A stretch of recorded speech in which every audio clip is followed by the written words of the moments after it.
রান্না করবো মরিচ, মরিচ, পেঁয়াজ, রসুন বেশি করে দিয়ে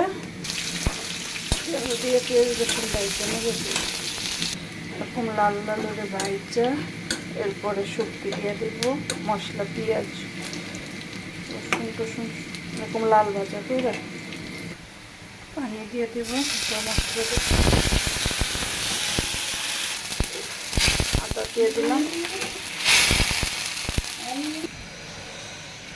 হলুদ লবণ সব মশলা দিয়ে ভালো করে কষায় নিব, কষায় এরপরে শুটকিটা ফেলে দিব, মশলাটাকে ভালো করে কষাই নিই।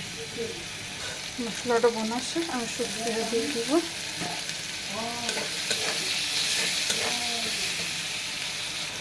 পানি দিয়ে দেব। শেষ আমার শুটকি ভুনা, কালারটা কত সুন্দর আসছে দেখুন।